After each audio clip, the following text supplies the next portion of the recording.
সাম্প্রতিক ইন্ডিয়ার প্রয়াগরাজে হয়ে গেল কুম্ভ মেলা।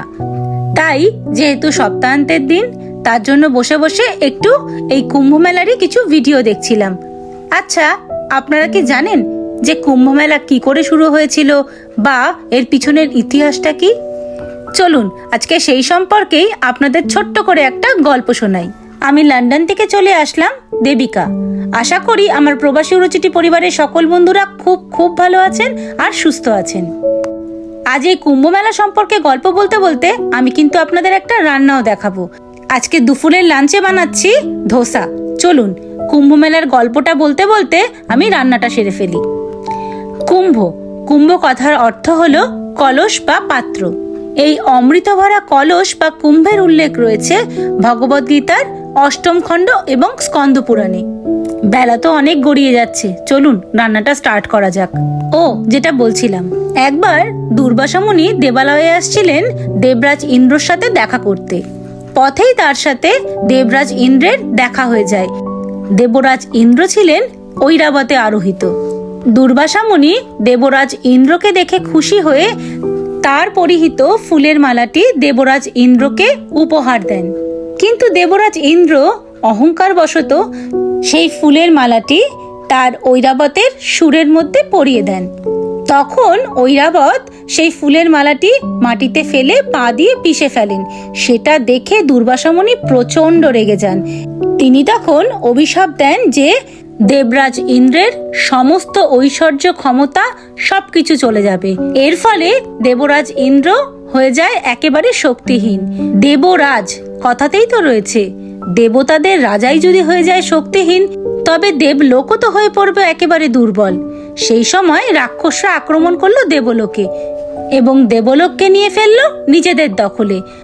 সকল দেবতারা তখন দিশেহারা হয়ে পৌঁছলো সৃষ্টিকর্তা ব্রহ্মার কাছে।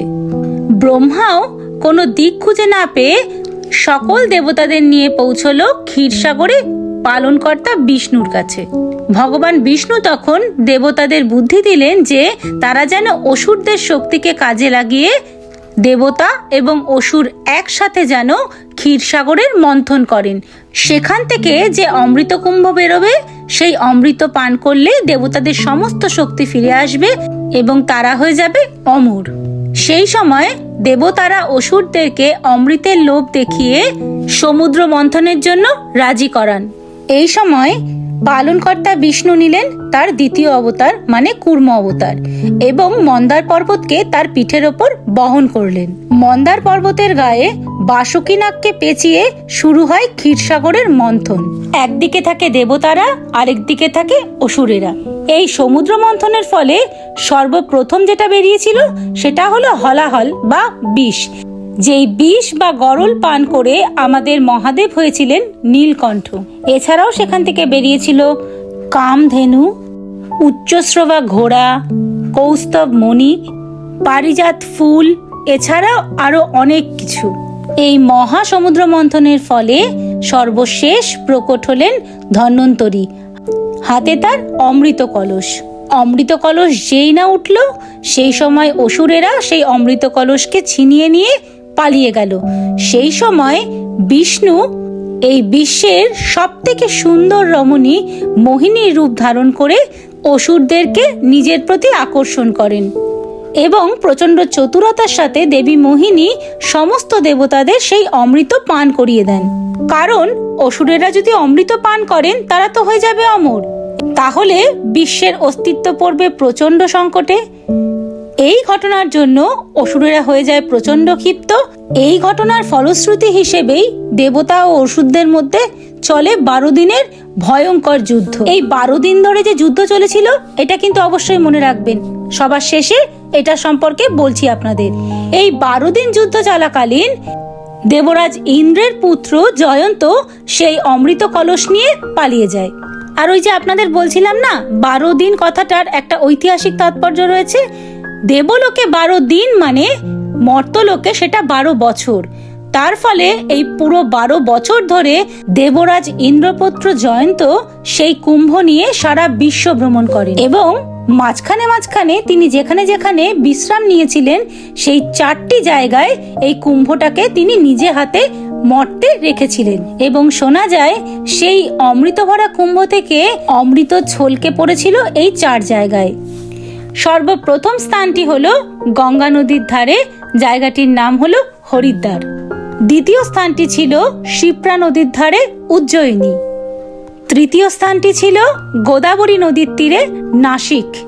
চতুর্থ এবং সর্বশেষ স্থানটি ছিল গঙ্গা, যমুনা এবং সরস্বতী নদীর ত্রিবেণী সঙ্গম অর্থাৎ প্রয়াগরাজে, যেখানে এবছর হয়ে গেল মহাকুম্ভ। জয়ন্ত দ্বারা এই অমৃত কুম্ভ মর্তে রাখা এবং নেওয়ার সময় যেই অমৃত ছলকে মর্তের এই 4 জায়গায় নদীর জলের সাথে মিশেছে, তাই বলা হয় যে এই নদীর জল যেন অমৃত সমান হয়ে গিয়েছে।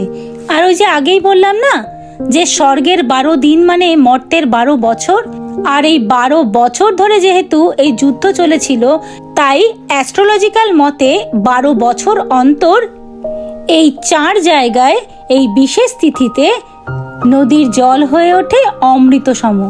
আর কুম্ভ মেলার বিশেষত্ব হলো এই 4 জায়গায় যখন কুম্ভ মেলা আয়োজিত হয় সেখানে কিন্তু নদীর জলে ডুব দিলে সমস্ত পাপ পুণ্য ধুয়ে গিয়ে অমৃত সমান পুণ্য অর্জন করা যায়।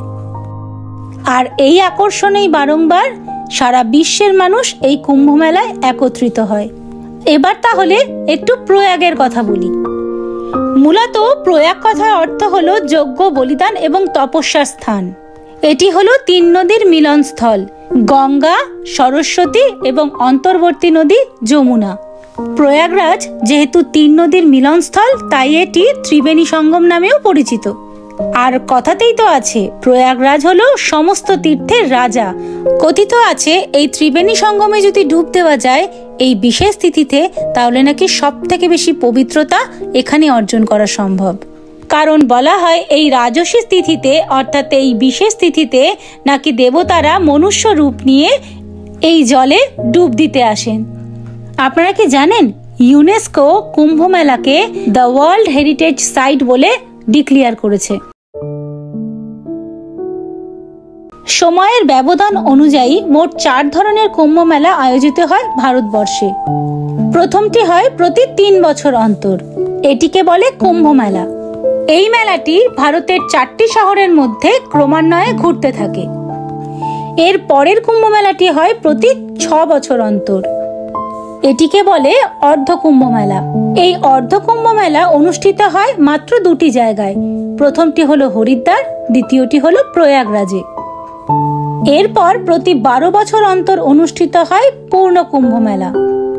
তবে এই পূর্ণ কুম্ভ মেলা কোথায় অনুষ্ঠিত হবে সেটা কিন্তু পুরোপুরি নির্ভর করে প্রবল জ্যোতিষশাস্ত্রের উপর। চলুন দেখি কিভাবে হয় সেই নির্বাচনটি। সূর্য বা রবি, তিনি হলেন প্রাণ শক্তির উৎস। দ্বিতীয় হলেন চন্দ্র, তিনি হলেন মনের দেবতা। এবং দেবগুরু হলেন বৃহস্পতি। এই 3 গ্রহের অবস্থানের ওপর ভিত্তি করেই কোন তারিখ, কোন বার, কোন শহরে পূর্ণ কুম্ভ মেলা অনুষ্ঠিত হবে তা নির্ধারণ করা হয়।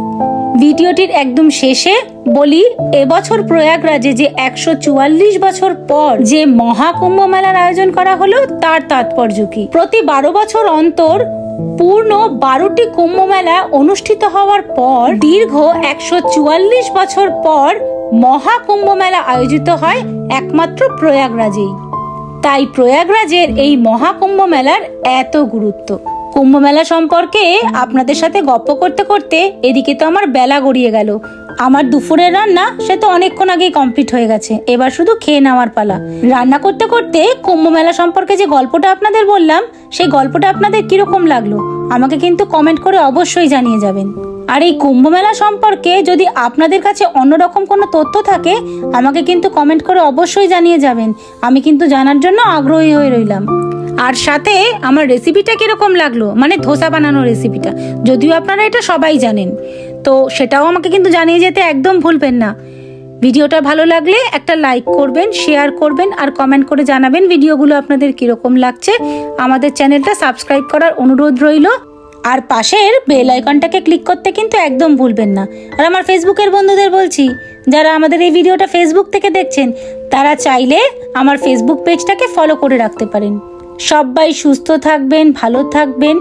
খুব শিগগিরই নিয়ে চলে আসবো আবার কোনো একটা নতুন গল্প বা কোনো নতুন একটা রেসিপি বা নতুন কোনো একটা ভিডিও নিয়ে। সবাই খুব খুব ভালো থাকবেন, সুস্থ থাকবেন।